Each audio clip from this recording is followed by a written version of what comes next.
모아 살아계신 주님께 나아가겠습니다.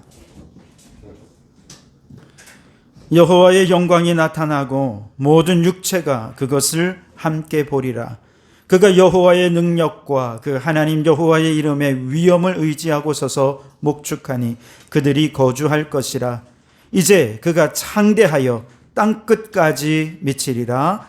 하나님은 영이시니 예배하는 자가 영과 진리로 예배할지니라. 아멘. 오늘 이 거룩한 날 주님께 예배하는 우리 모든 성도들 위에 하늘의 신령하는 복을 내려 주시옵소서. 마음의 번잡함을 다 내려놓고 오직 주님의 음성만 귀 기울이기 원합니다. 말씀하소서. 주님입니다. 마라나타의 신앙으로 성탄의 축제를 기다리며 살아가던 우리를 대림절 네 번째 주일 예배의 자리로 불러주시니 감사합니다. 혼인잔치를 기다리는 지혜로운 다섯 처녀처럼 성령의 기름을 준비하기 위하여 예배로 나아가오니 이 예배 가운데 성령 충만하게 하여 주시옵소서. 우리의 예배를 오직 주님 홀로 영광 받아 주시기를 예수님 이름으로 기원하옵나이다. 아멘. 찬송가 114장을 함께 찬송하겠습니다.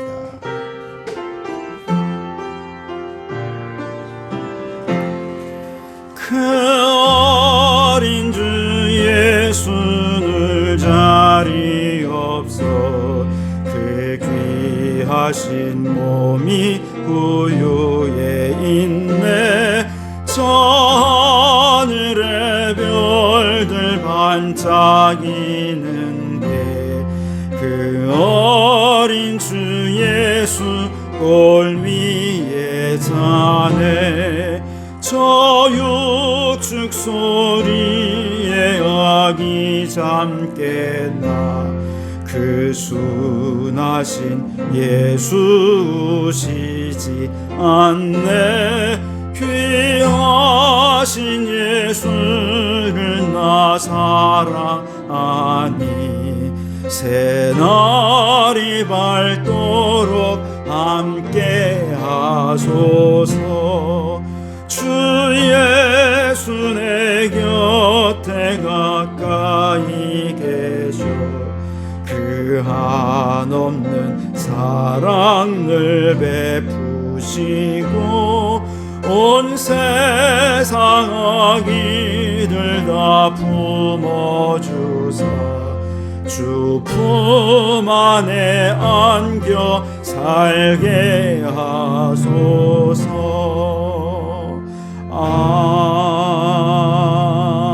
아멘.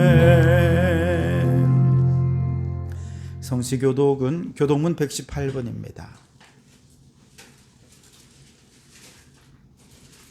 교독문 118번을 함께 교독하겠습니다. 나는 시온의 의가 빛같이 예루살렘의 구원이 횃불같이 나타나도록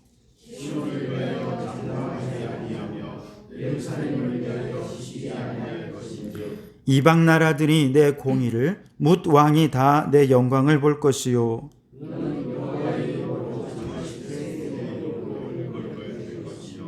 너는 또 여호와의 손에 아름다운 관, 내 하나님의 손에 왕관이 될 것이라.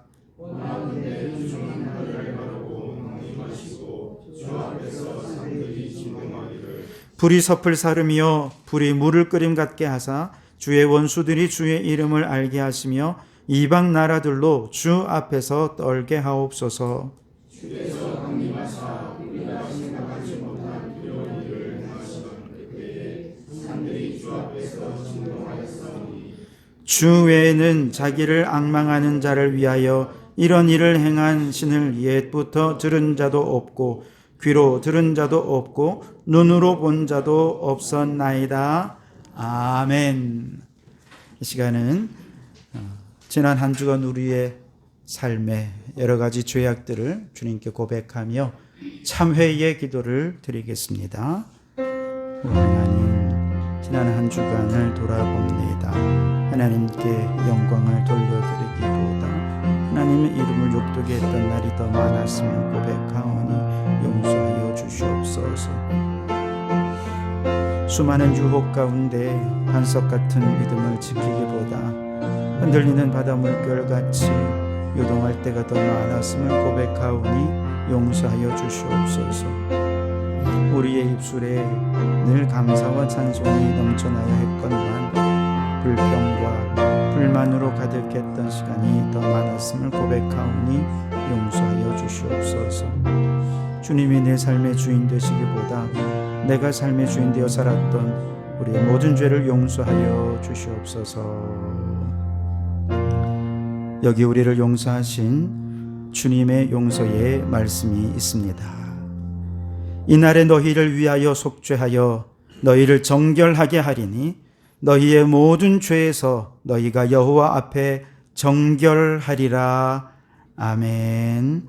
나는 전능하신 아버지 하나님 천지의 창조주를 믿습니다.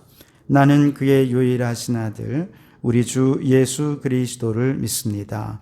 그는 성령으로 잉태되어 동정녀 마리아에게서 나시고 본디오 빌라도에게 고난을 받아 십자가에 못 박혀 죽으시고 장사된 지 사흘 만에 죽은 자 가운데서 다시 살아나셨으며 하늘에 오르시어 전능하신 아버지 하나님 우편에 앉아 계시다가 거기로부터 살아있는 자와 죽은 자를 심판하러 오십니다. 나는 성령을 믿으며 거룩한 공교회와 성도의 교제와 죄를 용서받는 것과 몸의 부활과 영생을 믿습니다. 아멘. 자리에 앉으시고 찬송가 125장 함께 찬송하시겠습니다.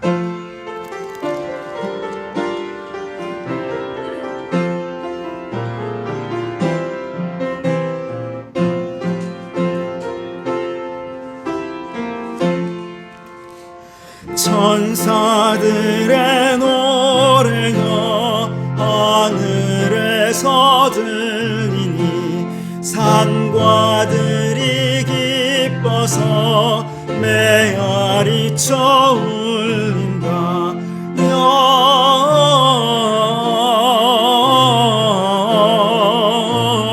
영광 높이 계신 주께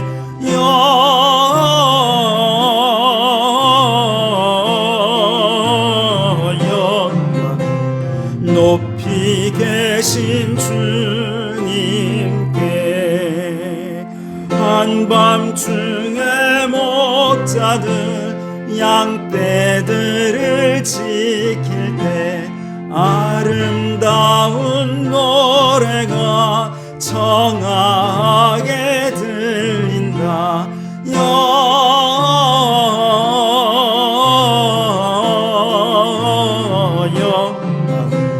높이 계신 주께 영광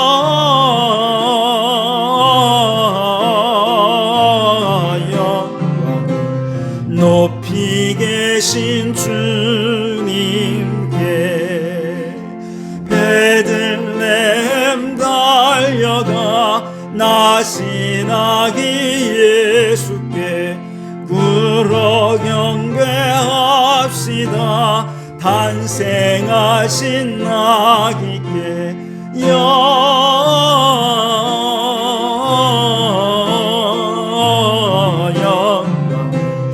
높이 계신 주께 영광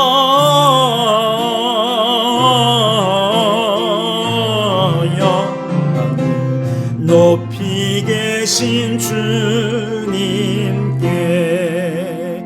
구유 안에 누이신 어린 아기 예수께 우리들도 다 함께 기쁜 찬송 부르자.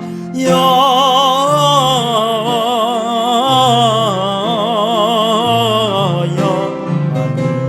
높이 계신 주께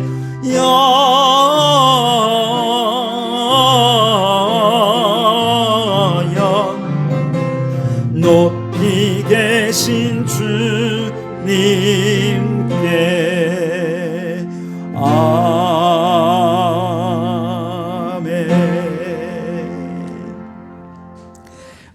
우리는 공동기도문으로 함께 통성으로 소리내어 기도하겠습니다. 앞에 영상을 보시면서 우리 주님 한번 부르시죠. 함께 기도합니다. 주여, 대한민국을 위하여 기도합니다. 성탄과 연말을 맞아 사람들이 술과 쾌락에 빠지지 않도록 술, 담배, 마약, 음란, 중독의 죄악에서 벗어나 거룩한 백성이 되게 하소서. 외국인 노동자, 독거노인, 노숙자 등 소외된 사람들에게도 성탄의 기쁜 소식이 전해져서 따뜻한 성탄을 보내게 하소서. 한국교회를 위하여 기도합니다. 한국교회가 어두운 세상에 빛과 소금의 역할을 감당하게 하소서. 예수의 피 묻은 복음을 전파하며 영혼 구원과 피조물 구원의 하나님 나라 사명을 감당하는 한국교회 되게 하소서. 성도교회를 위해 기도합니다. 복음의 사람 예배자로 서게 하소서라는 표어에 맞게 올해 마지막까지 예배에 힘쓰게 하소서. 오늘 성탄 찬양제를 통해 주님 맞을 준비하며 성도의 교제가 풍성해지게 하시며 요한복음 성경 퀴즈 대회로 말씀 충만한 교회 되게 하소서. 내일 성탄절을 맞아 태신자를 초청하며 달란트 잔치를 열고자 합니다. 풍성한 천국 잔치가 되게 하시며 부흥의 출발점이 되게 하소서. 이제 다 아뢰지 못한 기도를 주님께서 가르쳐 주신 기도로 기도하오니, 하늘에 계신 우리 아버지, 아버지의 이름을 거룩하게 하시며 아버지의 나라가 오게 하시며 아버지의 뜻이 하늘에서와 같이 땅에서도 이루어지게 하소서. 오늘 우리에게 일용할 양식을 주시고 우리가 우리에게 잘못한 사람을 용서하여 준 것 같이 우리 죄를 용서하여 주시고 우리를 시험에 빠지지 않게 하시고 악에서 구하소서. 나라와 권능과 영광이 영원히 아버지의 것입니다. 아멘.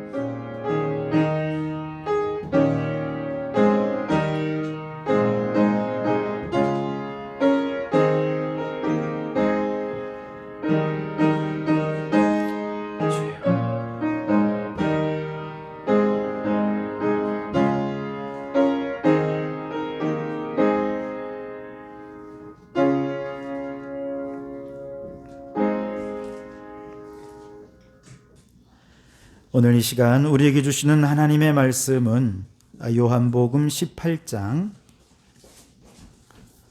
36절, 37절 두 절을 함께 보도록 하겠습니다. 요한복음 18장 36절, 37절 두 절 말씀입니다.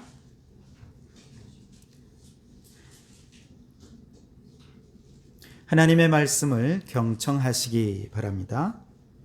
예수께서 대답하시되 내 나라는 이 세상에 속한 것이 아니니라. 만일 내 나라가 이 세상에 속한 것이었다면 내 종들이 싸워 나로 유대인들에게 넘겨지지 않게 하였으리라. 이제 내 나라는 여기에 속한 것이 아니니라. 빌라도가 이르되 그러면 내가 왕이 아니냐? 예수께서 대답하시되 내 말과 같이 내가 왕이니라. 내가 이를 위하여 태어났으며 이를 위하여 세상에 왔나니 곧 진리에 대하여 증언하려 함이로라. 무릇 진리에 속한 자는 내 음성을 듣느니라 하신대. 아멘. 샬롬 중창단 찬양으로 하나님께 영광을 돌려드리겠습니다.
네, 귀한 찬양 감사합니다. 내일이 성탄절이니까 정말 곧 주님 오신다, 그렇죠? 우리 옆에 계신 분에게 이렇게 얘기할까요? 우리 주님 곧 오실 것입니다. 네,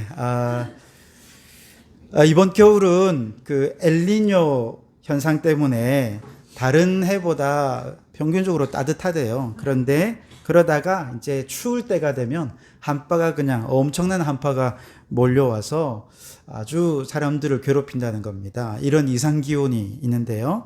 여러분, 이걸 이제 엘니뇨 때문이라고 하는데 엘니뇨가 무슨 뜻인지 아십니까? 엘니뇨가 아기 예수라는 뜻입니다.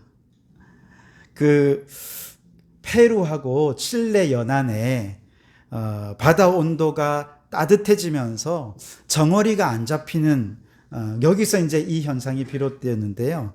이때가 언제냐? 주로 성탄절쯤 12월 이맘때쯤 이런 일이 발생하더라는 거예요. 그래서 아기 예수라는 뜻의 엘니뇨 현상이라는 말을 붙였다고 해요.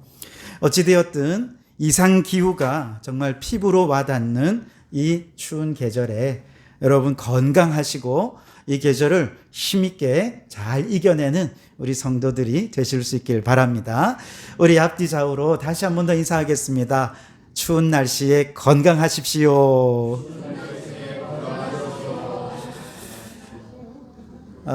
예전에 우리 교회에서요, 성경이 읽어지네라고 하는 성경 통독 프로그램을 한 적이 있습니다. 아마 참여하신 분들도 여럿 계실 텐데요. 이때 이제 성경을 실제로 통독하기 전에 개론적인 내용을 말씀하시는데요.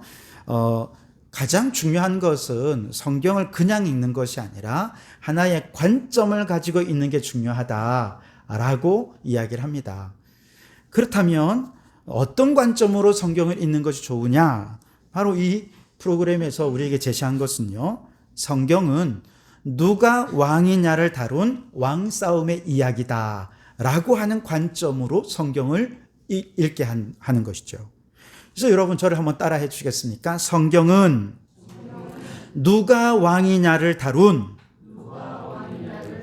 왕싸움의 이야기다. 네. 자, 이런 관점에서 여러분 성경을 어떻게 쫙 꿰뚫고 있는지 창세기부터 계시록까지 제가 한번 말씀드릴 테니까 한번 잘 보십시오. 하나님께서 아담을 창조하셨어요.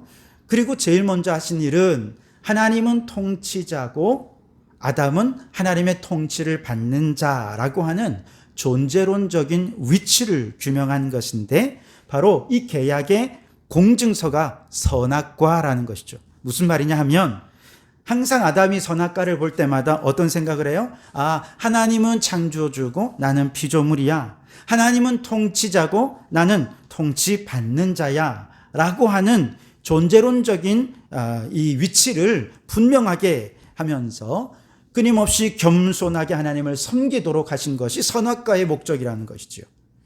그리고 하나님께서 다스리시던 그 하나님의 통치는 사랑의 통치였습니다. 그런데 아담이 하나님의 통치를 거부해버리고 말았죠. 그러면서 사람들끼리 힘센 사람을 왕으로 세우고 힘센 사람이 다스리는 나라를 만들게 되죠. 그래서 사람들이 세운 나라는 힘의 논리로 다스려지는 나라입니다.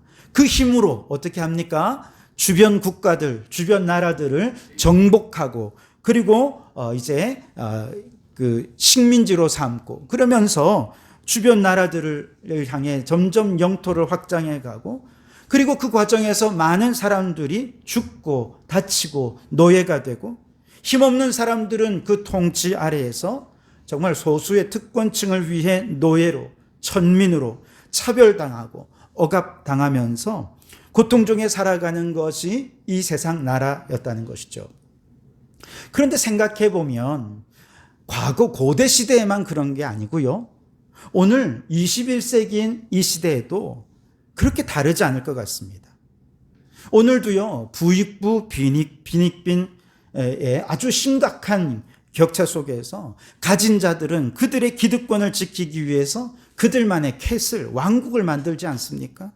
서민들은 거기에 올라가지도 못할 정도로 사다리를 다 끊어버린 채 어떻게든 하루하루를 최선을 다해 살아가지만 그저 서민들의 형편은 늘 제자리 걸음이고, 이런 현실에 좌절하고 절망하고 살아가는 것이 오늘 우리들의 현실이라고 한다면, 힘의 논리로 다스려지는 세상은 과거나 오늘이나 다를 바가 없다고 생각이 듭니다.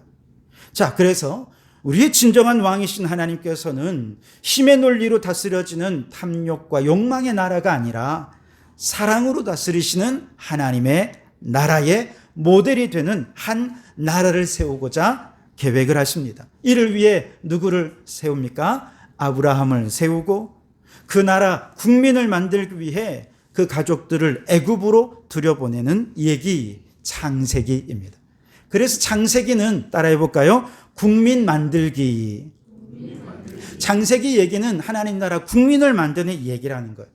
그리고 애굽에서 큰 민족을 이룬 백성들을 그 다음에 출애굽시키고 하나님이 다스리는 그 나라의 법률을 제정해 주시죠. 이것을 주권 만드는 이야기라고 이야기하는데요.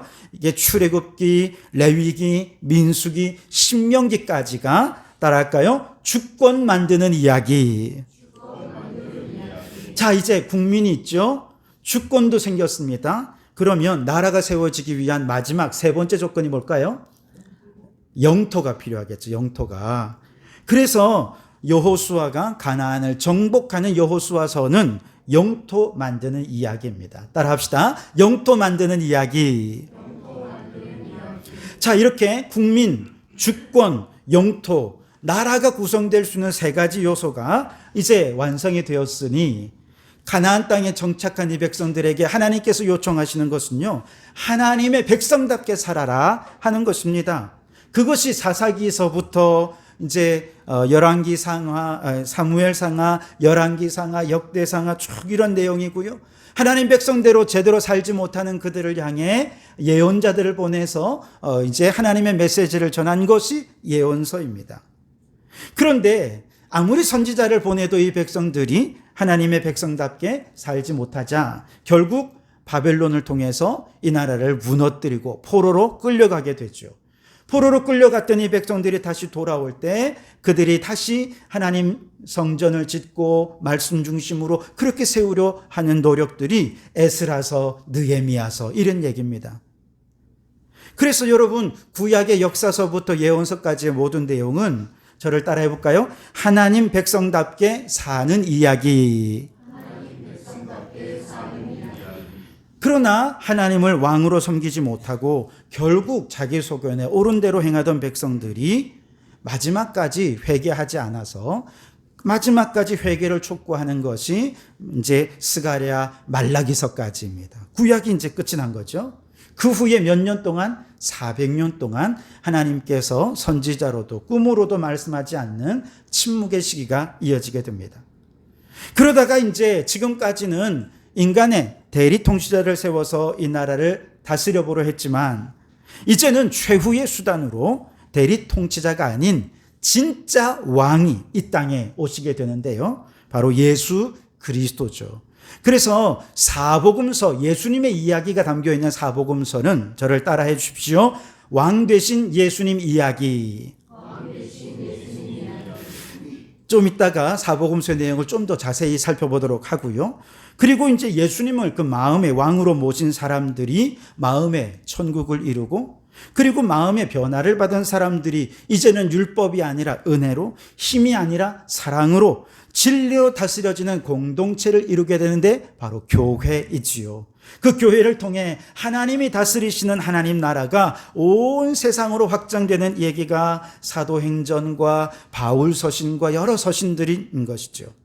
그리고 마지막에 하나님이 왕이 되셔서 영원히 다스리실 하나님의 나라, 새하늘 새 땅이 도래할 것이다 라고 하는 것을 예언하는 것이 요한계시록의 말씀이라는 것이죠. 여러분, 그래서 한마디로 다시 한 번 더 정리하면 성경은 누가 왕이냐라고 하는 왕싸움의 이 얘기라는 것이죠.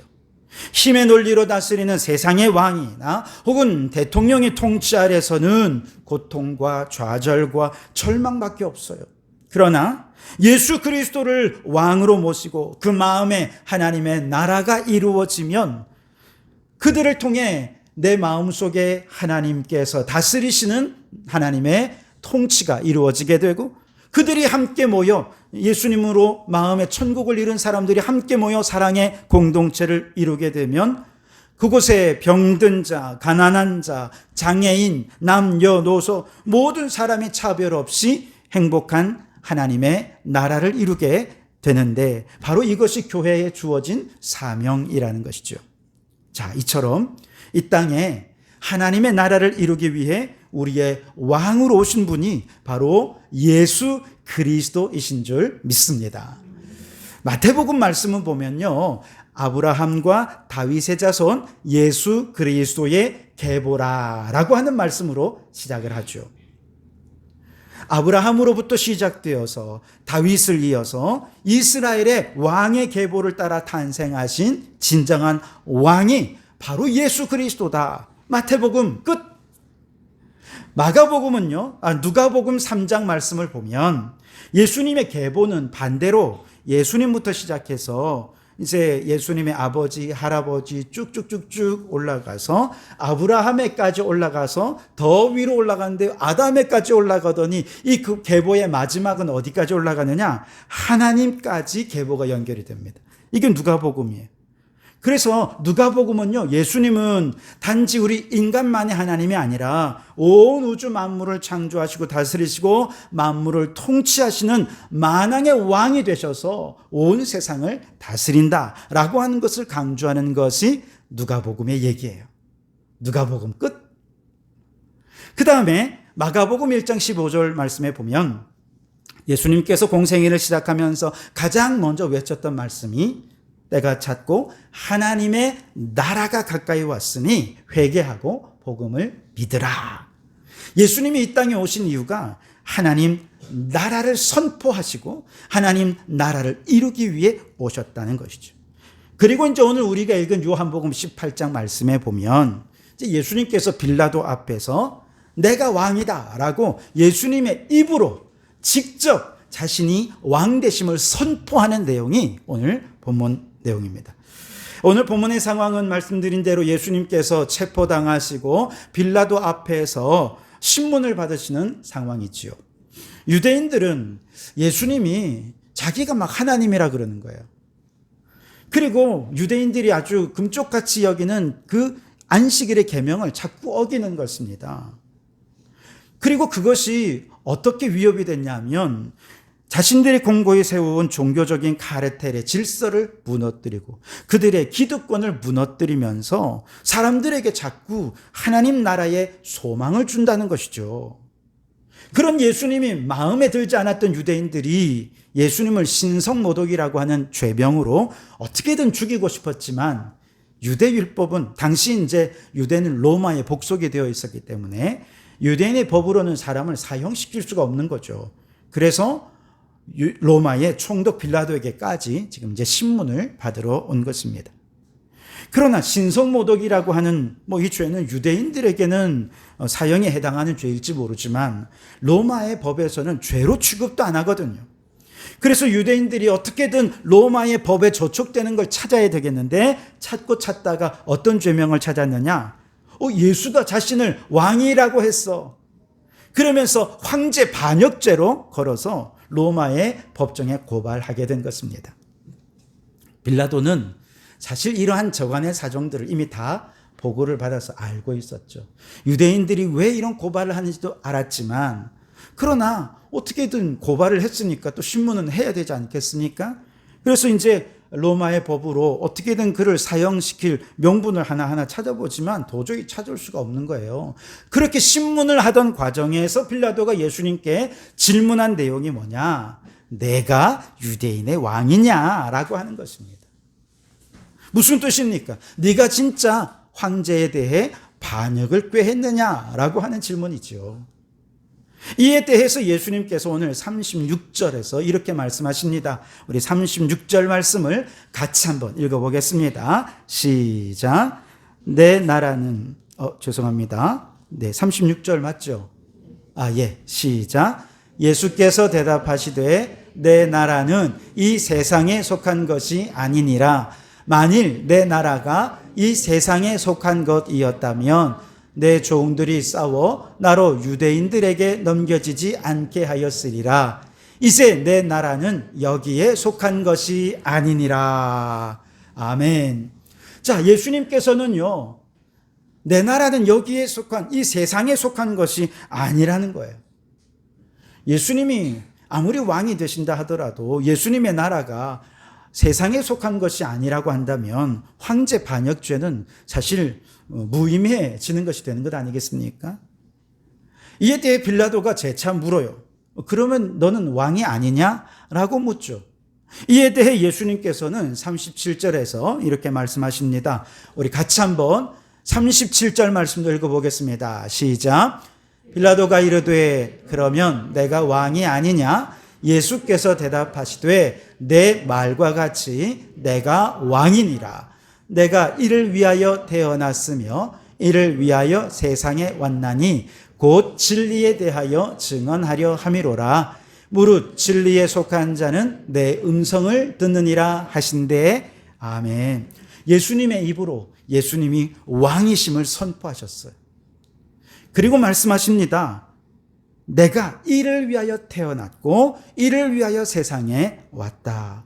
예수님이 다스리시는 그 나라는 진리로 다스려지는 나라이다 라고 말씀하신 거예요. 여러분, 예수님이 왕이라고 한다면 왕들은 어디에 태어납니까? 왕궁이 있는 왕의 혈통에서 태어나는 것이 당연한 것 아니겠습니까? 그렇다면 예루살렘 왕궁에서 예수님이 태어났었어야죠. 그리고 비록 왕 중에는 나쁜 왕도 있지만 좋은 왕들도 있으니까 선왕이 제대로 나라를 다스리지 못했으면 예수님께서 왕이 되셔서 그 나라를 좋은 나라로 정말 그렇게 만들면 되는 것 아니겠습니까? 왕권을 이어받아 선한 정치를 펼치고 애민의 정신으로 그렇게 나라를 다스린다면 좋은 왕이라고 칭송도 받고 박수도 받고 역사의 길이 남기도 할 텐데 말이죠. 여러분, 우리나라에서 우리 국민들이 가장 존경하는 조선의 왕을 뽑는다면 한 분 누구 있을까요? 그렇죠. 세종대왕. 모두가 다 세종대왕을 꼽습니다. 왜냐하면 세종대왕이 이룬 여러 수많은 업적들은요, 결국 백성들을 사랑하는 마음에서 비롯되었기 때문에 그렇습니다. 세종대왕이 한글을 왜 창제했을까요? 여러 가지 이유가 있습니다만 백성들이 법정에 이제 끌려가는 거예요. 죄를 묻기 위해서 이렇게 문초를 하고 신문 조서를 쓰는데 글을 모르는 거예요. 그냥 무조건 사인을 해놓고 보니까 이거는 너무 엉뚱한 죄를 막 뒤집어 씌워가지고 억울하게 더 큰 죄를 당하는 일들이 너무 많더라는 것이죠. 그래서 적어도 자신 스스로의 죄명을 알고 변호할 수 있도록 하기 위해서 한글을 창제했다는 것입니다. 뿐만 아니라 중국에서 농사를 들여와가지고 우리나라에 농사를 지으니까 우리나라의 토양과 우리나라의 기후와 전혀 안 맞는 거죠. 그래서 백성들이 굶주리지 않도록 풍성한 수확을 어떻게 하면 더 잘 거둘 수 있을까 고민하면서 우리나라의 토양과 기후에 맞는 농사법을 개발해서 농사의 생산성을 향상시켰던 것이 또 세종대왕의 업적이죠. 여러분, 장영실 같은 사람을 통해서 세종대왕이 과학기술을 발전시켰던 이유도 무엇일까요? 농사에 필요한 시간과 또 천문의 지식을 얻어서 백성들이 굶주리지 않도록 하기 위한 애민정신에서부터 비롯된 것이 과학기술의 발전이었습니다. 그 세종의 애민정신 가운데 정말로 시대를 앞서가는 정책이 하나가 있어요. 그게 뭐냐 하면 여자들 노비들에게 출산 휴가를 주었다는 거 아십니까? 저는 깜짝 놀랐어요. 세종대왕이 여성들 노비들이 막 일을 하다가 이 출산으로 인해서 정말 어려움 당하는 걸 보면서 이제 출산 휴가를 줘라. 그렇게 명령을 하셨고요. 그리고 이제 그 노비들이 산후 휴가를 주는데 근데 어느 이제 경우에는 막 일하다가 그냥 일터에서 애를 낳는 경우들도 막 있단 말이죠. 그래서 야, 산후 휴가로는 안 되겠다. 산전 휴가, 산후 휴가를 다 해서 이렇게 휴가를 주어라. 산전 산후 휴가가 그때부터 있었더라고요. 게다가 산바라지 할 사람이 없잖아요. 남편들에게도 휴가를 줘라. 그래가지고요. 세종대왕이 정말 멋진 정책을 펼쳤더라고요. 21세기에도 제대로 이루어지지 않는. 요즘도 뭐 여성들이 휴가를 하려면 눈치 보고 막 이래야 되는데, 그 당시에 이미 그런 제도가 만들어질 정도로 애민정신이 투철한 왕이었어요. 그러나 여러분, 아무리 세종대왕이 애민정신으로 좋은 정책을 만들고 박수받는 좋은 왕이 되었다 하더라도 그 당시에는 여전히 신분의 차별이 있고 남녀의 차별이 있고 대다수 사람들은 소수의 양반 특권층을 위해서 억압당하는 삶을 살 수밖에 없었지요. 게다가 그 좋은 왕인 세종대왕도 뭐 영원히 다스리는 왕은 아니지 않습니까? 아무리 훌륭해도 결국 죽고요. 그리고 조선 왕조도 결국 500년에 나라가 망하고 말았습니다. 사람이 세운 나라는 이렇게 구조적인 한계를 지니고 그 나라는 영원할 수 없다는 얘기지요. 그러나 여러분, 영원히 망하지 않고 힘의 논리가 아니라 사랑의 논리로 죄인이 아니라 의인이 다스리는 나라, 진리로 다스려지는 그 나라를 만들기 위해 진정한 왕으로 이 땅에 오신 분이 바로 예수 그리스도이십니다. 이를 위해 예수님은 화려한 예루살렘 성전, 화려한 예루살렘의 궁정에서 태어나신 것이 아니라 저 유대 베들레헴의 외양간에 있는 정말 지저분한 짐승의 여물들, 짐승의 밥통 안에 구유에서 정말 그렇게 천하고 더럽고 낮은 곳에서 가장 연약하신 아기의 모습으로 탄생하신 것입니다. 그리고 예수님께서는 가난한 자, 병든 자, 그리고 차별과 소외를 당하는 저 세리와 창녀와 죄인들의 친구가 되어주시면서 그들의 죄를 사해 주시고 그리고 그들의 마음에 하나님의 나라를 이루어 주셨던 것이죠. 그리고 마지막에는 온 인류의 죄를 그 한 몸에 짊어지고 가장 흉악한 죄인들이 처형당하는 십자가 위에서 가장 비참한 모습으로 죽으면서 온 인류의 죄를 그 한 몸에 다 짊어지고 죽으시며 죄를 사해 주셨습니다. 누구든지 예수를 믿는 자마다 죄인이 의인되게 하시고 예수님이 왕이 되셔서 사랑으로 다스리는 하나님의 나라를 마음에 이루게 하신 것이죠. 여러분, 오늘 여러분 예수님을 믿으십니까? 그 예수님은 어디에 계십니까? 우리의 마음에 계십니다. 예수님이 우리의 왕이 되어주시면 우리의 마음이 천국이 이루어질 줄 믿습니다. 이미 내 안에 들어오신 예수님께서 우리의 마음과 생각과 감정과 의지를 온전히 다스리도록 여러분의 삶의 주권을 하나님께 내어드리시기 바랍니다.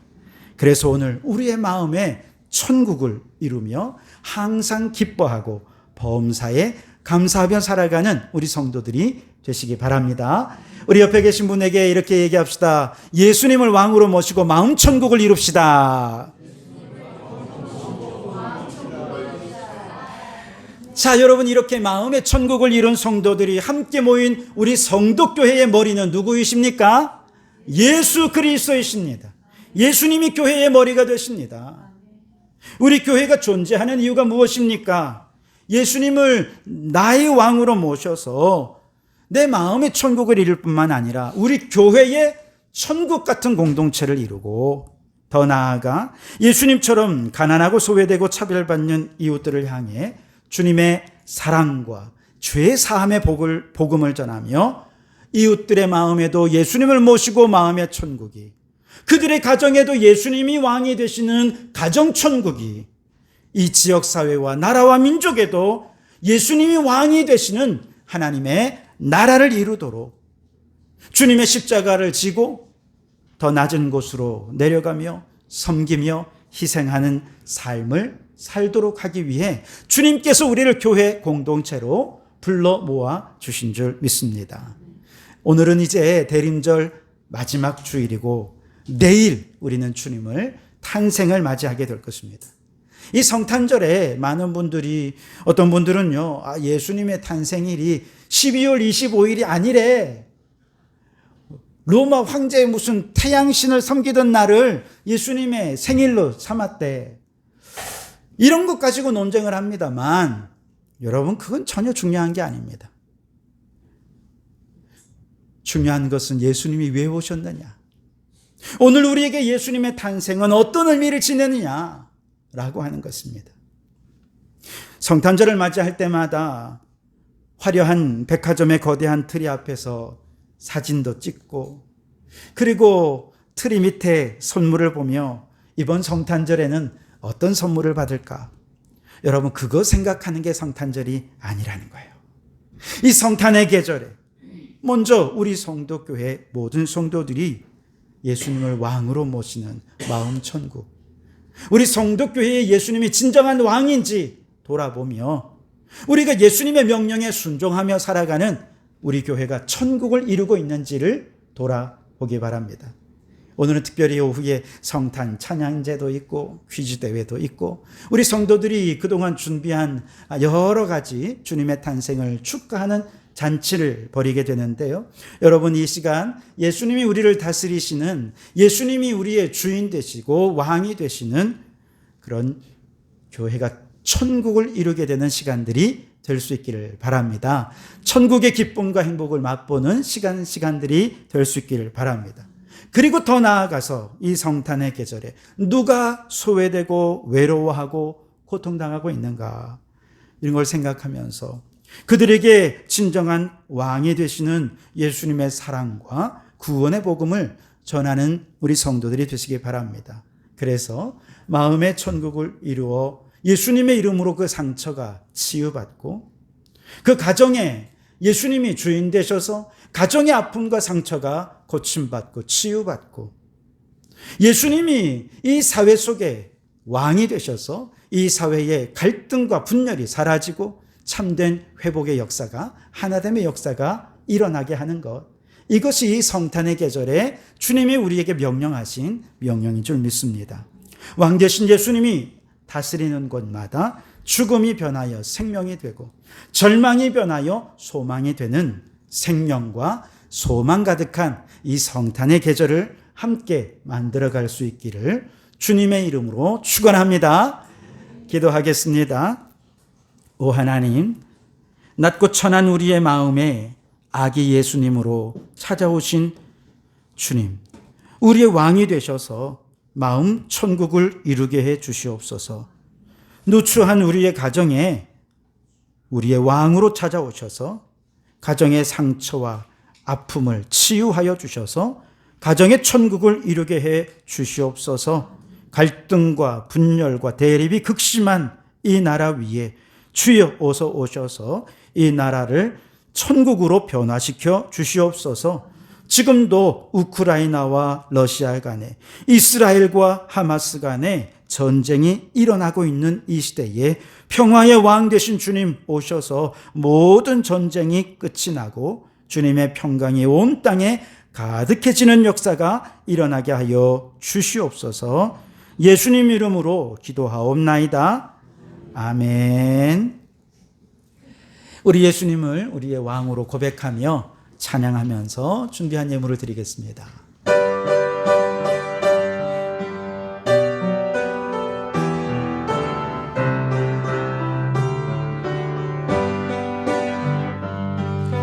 당신은 영광의 왕, 당신은 평강의 왕, 당신은 하늘과 땅의 주, 당신은 정의의 아들.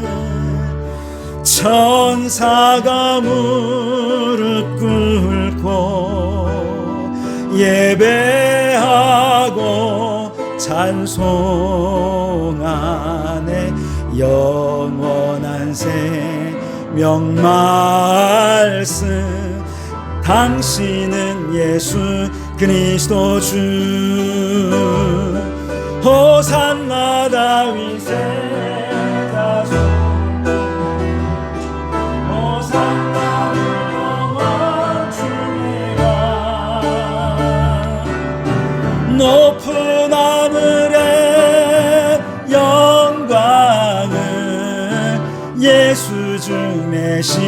호산나 다윗의 자손께 호산나 다윗의 자손께 호산나 불러 왕 중에 왕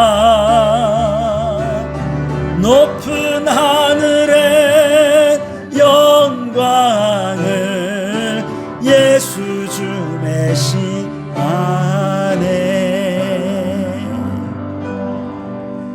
연약한 인생을 구원하시기 위해 오시는 주님, 이 시간 주님의 도움을 구하며 머리 조아린 우리 성도들 머리 위에 두 손 높이 들어 한량없는 복을 내려주시기를 원합니다. 주님, 이런저런 세상의 근심과 걱정을 안고 오늘도 주님 전에 나왔습니다. 매일매일 눈물과 상처를 안고 살아갑니다. 주님, 우리의 사정과 형편을 다 알고 계시오니 주님 품에 안으시오 위로하여 주시고 그 마음에 평강을 더하여 주시옵소서.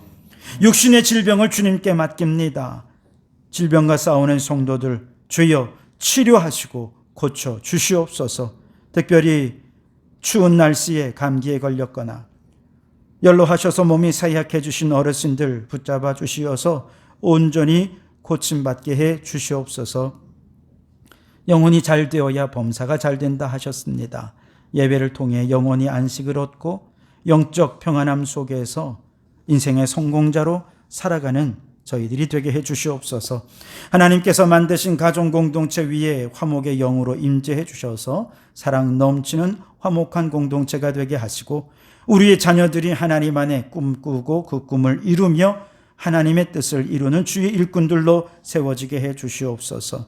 우리가 아직 죄인 되었을 때에 예수님께서는 죄인을 구원하기 위해 하늘 보좌 버리시고 성육신하여 이 땅에 오셨건만 우리는 여전히 나밖에 모르는 이기적 삶을 살고 있음을 고백합니다. 이제 저희들의 마음이 주님의 마음으로 가득 차서 가난하고 병들고 소외된 이웃을 돌아보며 세상의 빛과 소금으로 살아가는 저희들이 되게 해 주시옵소서.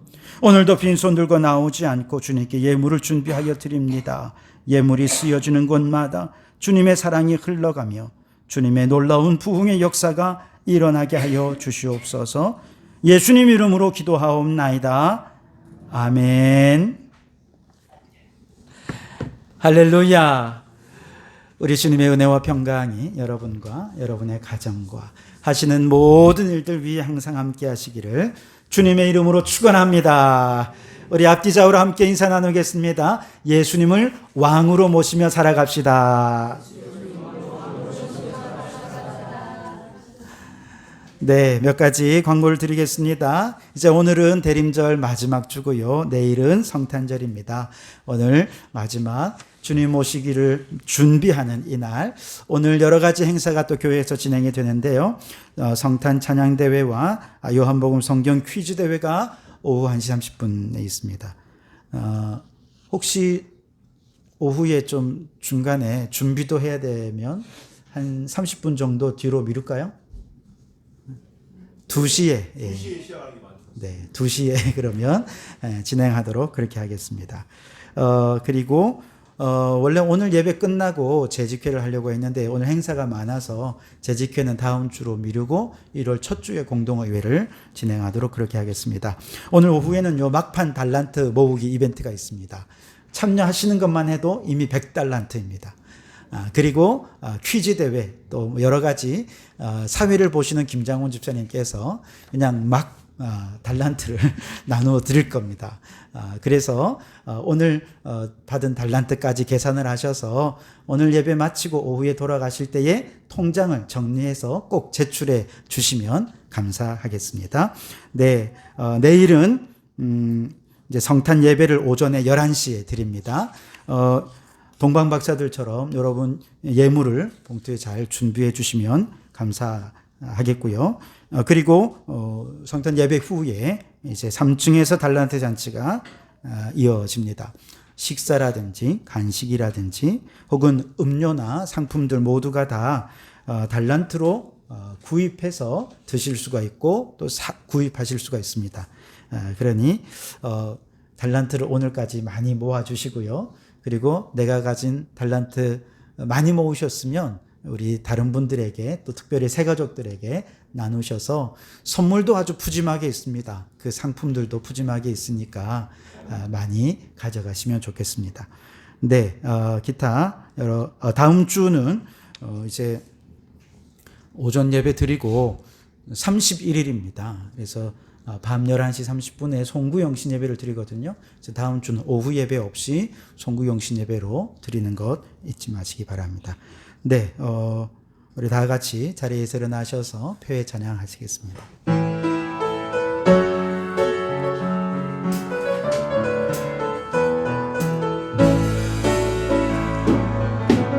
마라나타 주 예수여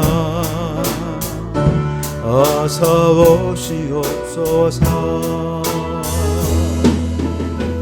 땅의 모든 끝 모든 족속 주를 찬송하게 하소서. 마라나타 주 예수여 어서 오시옵소서. 모든 열방이 주께 돌아와 춤추며 경배하게 하소서. 우리 주님 다시 오실 길을 만들자. 십자가를 들고 땅끝까지 우린 가리라. 우리 주님 하늘 영광 온 땅 덮을 때 우린 땅끝에서 주를 맞으리. 마라나타 마라나타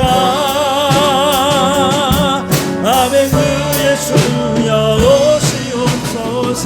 아멘 마라나타 마라나타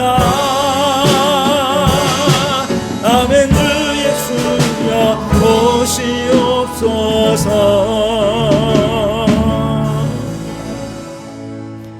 이제는 우리 주 예수 그리스도의 은혜와 아버지 하나님의 극진하신 사랑하심과 성령님의 감동 감화 충만 역사 교제하심이 왕이신 예수님의 통치 아래 마음 천국을 이루며 상처와 고통의 인생을 치유하여 온 땅에 천국을 이루게 하실 예수님을 왕으로 증거하며 살기로 다짐하고 결단하는 우리 모든 성도들 머리머리 위에 그 가정과 생업 위에 우리에게 허락해 주시니 창원도성과 나라와 민족 위에 지금부터 영원토록 함께 하옵시기를 간절히 축원하옵나이다.